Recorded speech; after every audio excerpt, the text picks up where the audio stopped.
Gusto na ni Annie na magsimula ulit sila ni Bingo dahil nakaganti na siya sa mga Chu. Pero dahil mahal ni Bingo si Ling at nasasaktan siya sa nangyayari para kay Ling, kaya nasabi niya kay Annie na sana'y hindi na lang ito bumalik para sa paghihigante sa pamilya ni Ling. Dagdag pa ni Bingo na sana'y bumalik itong si Annie para sa kanya dahil siya naman ang naiwan noon. Humingi ng tawad si Annie sa kanya at nangakong hindi niya naiiwan si Bingo at babawi ito. Samantala, nakausap naman ni Ling itong si Wilson at nagtapat sa kanya na hindi siyang gumawa nun kay Divine.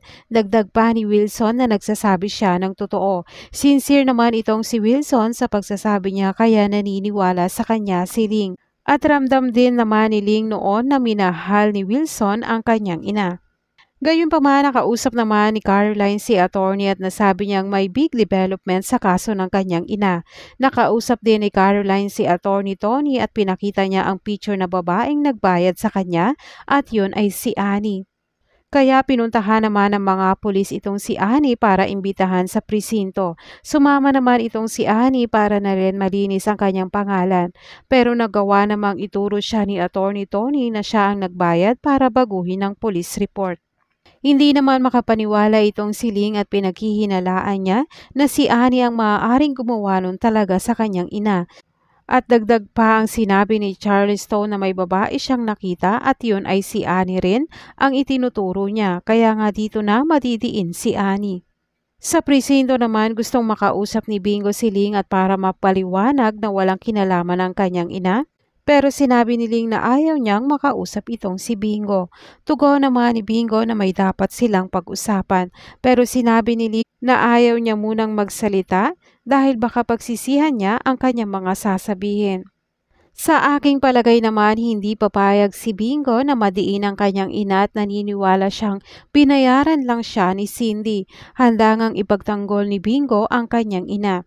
At dahil gusto niya rin itong tulungan, papayag na rin si Bingo na maging bagong CEO ng GLC para na rin hindi mabaliwala ang pinaghirapan ng kanyang ina. At siya naman ang magtatanggol sa kanyang ina. At sa ganong paraan na kapag siya na ang CEO, siya mismo ang magpapaimbestiga kung sino talaga ang gumawa nun sa ina ni Ling. Gayunpaman, kung hindi naman si Wilson ang gumawa nun kay Divine, maaaring isa pang pwedeng pakinala ay ang asawa ni Cathy na maaaring gumawa nun kay Divine dahil pwedeng may nagawang kasalanan ang pamilya ni Wilson sa pamilya ni Cathy na maaaring gumanti ito at si Divine ang napili na saktan dahil alam niyang mahal na mahal ni Wilson itong si Divine. Dahil nung gabing yon ay may nakitang anino itong si Ling at anino ng lalaki. Or pwede rin si Charlie Stone dahil andun siya nung gabing yon at narinig niya ang pagtatalo ni Divine at Wilson, kaya nga nagawa niyang ipagtanggol ang kanyang ama. Kaya niya nagawa yon kay Divine. Yan ang mga dapat nating abangan bukas. Second by Me Love.